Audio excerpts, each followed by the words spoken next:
छत्तीसगढ़ में पुलिसिया रौब इतना चढ़ गया माथे पर कि गाड़ी साइड नहीं देने पर व्यक्ति की जमकर पिटाई किए हैं एक एसडीओपी। कि कोई एक पुलिस वाला क्या इस तरीके की हरकत को अंजाम दे सकता है?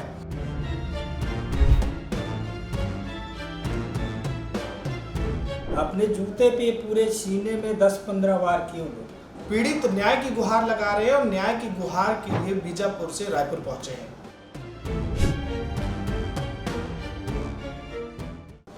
एसडीओपी ने साइड मांगा था व्यक्ति से, गाड़ी सड़क पर चल रही थी लेकिन व्यक्ति किसी कारण की वजह से साइड नहीं दे पाया, चूंकि आगे भी गाड़ी थी, आगे रोड जो है सकरी थी। इस वजह से गुस्सा आ गया, एसडीओपी के माथे पे गुस्सा चढ़ गया और गुस्सा इतना चढ़ गया कि गाड़ी से उतर कर फिर सामने वाले को जमकर पिटाई की। अब जो पीड़ित है वो न्याय मांग रहा है कि आखिरकार उसकी गलती क्या थी। सिर्फ साइड नहीं देना, क्या ये गलती है, क्या ये गुनाह है कि कोई एक पुलिस वाला अपने रौब में क्या इस तरीके की हरकत को अंजाम दे सकता है? हमारे साथ भाई साहब हैं जो बीजापुर से रायपुर पहुंचे हैं अपनी कुछ मांगों को लेकर के, और लगातार ये दर दर भटक रहे हैं। इनका कहना है कि क्या छत्तीसगढ़ में आम लोगों के साथ पुलिस वाले अब इतनी बर्बरता करेंगे कि साइड नहीं देने पर वो इस तरीके का सुलूक करेंगे? भाई साहब अपना नाम बताइए आप आगे। सर, मेरा नाम संतोष कुंजाम है। मैं तकनीकी सहायक के पोस्ट में जनपद पंचायत धर्मगढ़ में कार्यरत हूँ। क्या आपके साथ हुआ था, शुरू से बताइएगा। और मैं जो कह रहा हूँ, क्या ये पुलिस का ही रौब था जिसकी वजह से आपके साथ घटना हुआ? हाँ भैया, पुलिस की दबंगाई था जो मेरे को इस स्थिति में पहुंचा दिया कि मैं मरते मरते बचा हूँ। अगर मेरे साथ मेरा सचिव भाई नहीं रहता तो मेरे को लोग गोली मार देते। साक्षात ही यमराज थे मेरे सामने। तीनों मिलके बहुत बुरी तरह ठुकाई किया। शुरू से बताइए कि हुआ क्या था, क्या करने गए थे, कहाँ गए थे आप, और फिर ये एसडीओपी से आपका सामना कब हुआ और नाम क्या है इनका? ठीक है, हम लोग भैया आवास निरीक्षण के लिए हम लोग उसकापट्टनम गए थे, जो भैरमगढ़ मुख्यालय से 75 किलोमीटर की दूरी पे है। सचिव, मैं और ठेकेदार गए थे वहाँ पे। हम लोग को वापसी के समय करीब कुटरू से करीब 35 किलोमीटर दूरी पे एक तुंगला करके गांव है। वहाँ पे हम लोग का पीछे से कोई व्हाइट कलर की स्कॉर्पियो आ रही थी, तो मैंने कार के साइड मिरर में देखा कि एक स्कॉर्पियो व्हाइट कलर जो मेरे को साइड मांग रहा है, लेकिन जस्ट मेरे 50 मीटर की दूरी पे एक पुलिया था, उसका तो साइड नहीं दे पाया। जैसा मैं पुलिया को पार किया, वहाँ से पीछे से ओवरटेक करके स्कॉर्पियो मेरे सामने आकर रुक गई। मेरे को रुकवाया, कांच नीचे कर। जैसे ही मैं कांच नीचे किया तो अपने पुलिसिया भाषा में जो भी गाली दिया वैसा दिया। मेरे को आपको बताना यहाँ पे लाजमी नहीं उस गाली को, लेकिन ऐसा गाली दिया जैसे ही कांच निकला। माँ बहन की गाली दे रहा था? हाँ, माँ बहन की मेरे को गाली दे रहा था। और उसके बाद जैसे ही कांच को मैं नीचे किया कार का, एसडीओपी कुटुंब को नहीं जानता करके फिर गाली दिया। फिर एक हाथ से मेरा ऐसा खिड़की से मेरे कॉलर को पकड़ा ऐसा, और दूसरे हाथ से कार के दरवाजा को खोलते हुए नीचे वहीं पे पटक दिया मेरे को। अपने जूते पे पूरे सीने में 10-15 वार किए लोग, पूरे बुरी तरीके से इतना वार किए कि मेरा दम निकल। फिर मेरे को कॉलर पकड़ के खड़ा किया, फिर इधर दोनों गाल में बहुत सारा चांटों की बारिश कर दी। ऐसा गाली बक रहा था कि माँ बहन पूरा एक कर दिया था मेरा गाली दे के। फिर उसके बाद उसका एसडीओपी उतरा गाड़ी से, उन्हें सीधा गन मेरे पीठ में लगाया। फिर दोनों ने मेरे को खींचते हुए रोड के उस साइड ले गए थोड़ा बगल में। फिर दोनों ने फिर लात धोसे से पिटाई की। इसी बीच में उसका एक ड्राइवर उतरा गाड़ी से, उन्हें मेरे एक सचिव भाई था जो मेरे साथ में था, उसको मारने चला। उसको देखा है मार रहा है करके, उसके बचाने के लिए उससे गलती बताया उन लोगों एसडीओपी को, भैया मैं गाड़ी ड्राइव कर रहा था, मेरी गलती करके। उसके बाद उसका ड्राइवर वहीं से झाड़ी से लाठी तोड़ा। फिर वो तीनों मिलके मेरे को बड़ा बेरहमी से पिटाई किए लोग। मैं वहाँ पे मरते मरते बचा हूँ वहाँ पे। ये एसडीओपी का जो हम लोग जिक्र कर रहे हैं, पुलिस ऑफिसर जो है, इनका नाम क्या है जो इतना रौब दिखा रहे थे? इसका बृज किशोर यादव नाम उसका, अपने आप को मेरे वही नाम बताया। मैं बृज किशोर यादव एसडीओपी कुटरू करके अपना जिक्र किया था वहाँ पे। फिर वो मैं भी अपना नाम बताने की कोशिश किया उसको, मैं सरकारी कर्मचारी हूँ, संतोष कुंजाम मेरा नाम है करके बताया। जैसे ही मेरे कुंजाम सर ने उनको सुना हो तो वो भयंकर आग बबूला हो गया वो। फिर उसका न तो मेरा क्या भी है, इतना गाली गलौज फिर किया वो जिसमें आपको कैमरा के माध्यम से मैं नहीं बता पाऊँगा आप लोगों को। इतना बुरी तरीके से गाली दिया फिर क्या बोला वो, क्या है आदिवासी हो क्या तुम, गौड़ हो क्या, ऐसा तुम ही लोग बस्तर को बर्बाद किया, तुम लोग कारण बस्तर बर्बाद हो गया। जैसा मुंह में आया ऐसा गाली गलौज किया।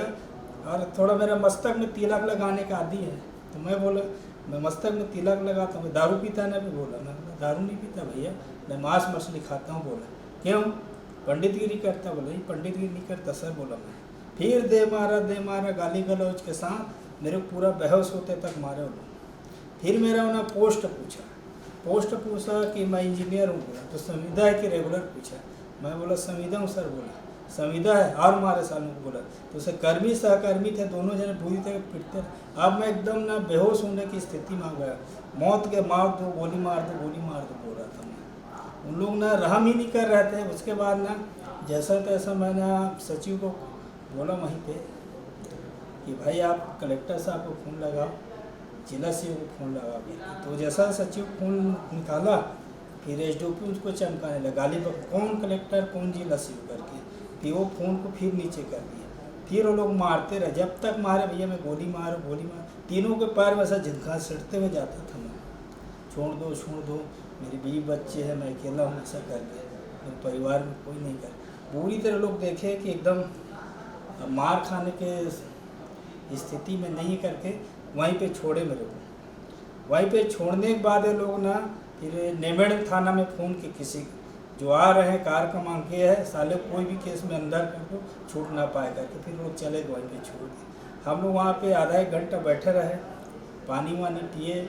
सचिव और एक ठेकेदार थे, वो मेरे को ठीक किए, आराम कर सर चला पाओगे नहीं चला पाओगे, और मैं बोला चला लूँगा भाई करके बोला। फिर वहीं पे हम लोग आराम किए। फिर ये सब सूझा हुआ था सर मेरा, तो सचिव लोग वहीं पे छोड़ा। हम लोग फ़ोन में पूरा लाइव कांटेक्ट है, बात करते जाएंगे। जहाँ पे कुछ लगेगा मेरे को मैं आप वहाँ पे रुक जाऊँगा, आप लोग पूरा संपर्क में रहता। धीरे चलाते एकदम स्लोली में मैं भैरमगढ़ पहुँचा। भैरमगढ़ पहुँचने के बाद मैं अपने घर में गया तो पूरा कपड़ा मेरा गंदा था, तो अपने मिसेज से श्रीमती उसको मैं ये सब नहीं दिखाया। इसमें जूते का निशान था पूरे चेहरे में, इधर सूज गया था, दाढ़ा वाड़ा पूरा सूजा हुआ था, इधर पूरा उसका जो सिपाही मारा था ना गन के नोक पे लगा के इधर तो बट बोलते उसमें मारा था, लाठी मारा था, बट में भी मारा था, इधर पूरा निशान। ये इन लोग बता नहीं रहे थे कि क्यों मार रहे हैं, बस साइड नहीं दिए करके बोल रहे थे कि तुम साइड क्यों नहीं दिए, बस वही था, एक साइड नहीं दिए करके पूछ रहे थे और उसका कोई कारण ही बता। बोले नहीं कि इतनी छोटी सी गलती के लिए आप इतनी इस तरीके से आक्रामक हो रहे हो। वो लोग नशे में थे, वो लोग बाहर में रहते, नशा पान किए रहते हैं। वो साइड इनके लिए साइड नहीं देना हो सकता, बहुत बड़ा इशू हो गया रहा होगा। और एसडीओपी का रोग भी आ जाता है, उधर अधिक रोग में रहते हैं ना लोग। हम लोग एसडीओपी हैं, एसडीओपी करके उनका बिहेवियर वैसे ही बोलते। उधर पूछा गांव में जाके तो अति मचाए हैं, मैं जयपुर में पूछा, दरभंगा में पूछा, हम लोग आते जाते रहते पंचायत में, उनका बिहेवियर भी वैसी है, बहुत गंदा बिहेवियर। अपने काम से गए हुए थे, आप लोग निरीक्षण में गए थे? हम लोग निरीक्षण करते हैं, हम लोग ना निर्माण शाखा के आदमी हैं, जो कंस्ट्रक्शन वर्क होता है उसको हम लोग चेक करते हैं, इंजीनियर हैं हम लोग। वहाँ बिल्डिंग वर्क हो गया, रोड बन रहा है वो हो गया, जो भी कंस्ट्रक्शन वर्क होता है हम लोग निरीक्षण करते हैं। अभी आवास का चल रहा है तो आवास का निरीक्षण करने गया था। किस दिन की घटना है, कितने दिन हो चुके हैं? ये 29/5/2025 की घटना है। लेकिन उसके बाद भैया मैं भैरमगढ़ गया, मेरा सीओ साहब है, जनपद सीओ साहब, वो मेरे पूरा देखे। मेरी पत्नी को तो मैं नहीं दिखा पाया, अकेली रहती है, रोने भी रखने लग जाए, मैं नहीं दिखाया अपना चेहरा। सीधा घर में गया, कार को रोका घर के पास, कपड़ा निकाला, पुराना नया कपड़ा पहना और उसको दिखाने के लिए जनपद सीओ के पास गया। जैसे ही जनपद सीओ के पास गया, क्या हो इंजाम, बोले सर ऐसा घटना हुई। उसे बेचारे एक आँख से आंसू निकलने लग गया। जनपद सीओ देखा, सीधा साधा आदमी, न दारू पीता, न खाता, न कुछ करता है, इसके साथ ऐसा बेरहमी से मारे लोग करके पूरे स्टाफ वाले को न फ़ोन किए। पूरे हमारे स्टाफ में जितने भी भाई बंधु सचिव लोग हैं और जनपद के नरेगा स्टाफ है और ऑफिस पूरे ऑफिस में सम्मिलित हुए। सीओ साहब के कहने पे एक ही फ़ोन में सभी लोग ऑफिस आ गए। फिर ऑफिस में आने के बाद जैसे तैसे हम लोग FIR दर्ज करवाने गए, तो वहाँ पे FIR दर्ज नहीं कर रहे थे। क्या वो FIR दर्ज नहीं की पुलिस अभी तक? ये हम लोग एक लेटर लेके गए थे, हम लोग लास्ट टाइम हम लोग पावती मांगे, कम से कम हमको पावती 3 घंटे में पावती दी। और वहाँ से सब प्रेशर था कि यादव सर आए थे, जितेंद्र यादव सर बीजापुर से आए थे, बहरमगढ़ थाने में हम लोग 2-3 घंटे ऐसा केबिन में बैठे, तो समझौता कर लो, ऐसा है, वो भी स्टाफ है, आप भी है सरकारी कर्मचारी। कौन बोल रहा था?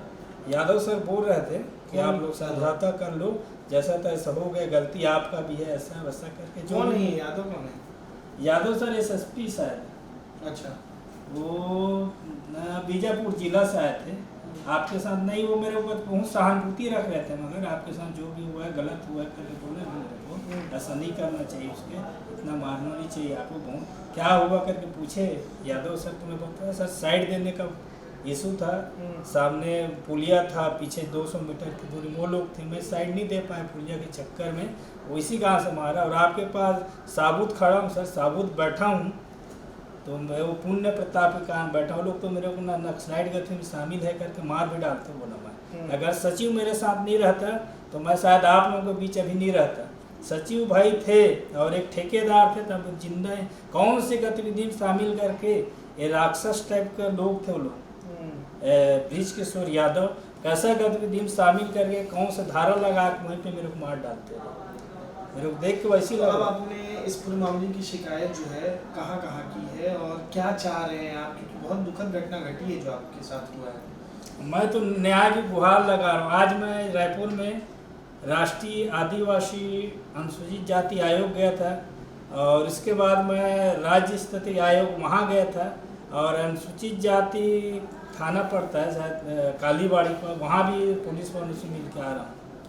पूरा तो मेरा कोमल भाई यहाँ के बारे में बताया, तो इस न्यूज़ चैनल के माध्यम से आपका जो न्याय नहीं मिल रहा है, आपका न्याय हो रहा है आपके साथ, और न्याय के लिए दर दर भटक रहे हो, यहाँ न्यूज़ चैनल के माध्यम से आपको न्याय मिल जाए करके बताया। मैं तो भी यहाँ आया मैं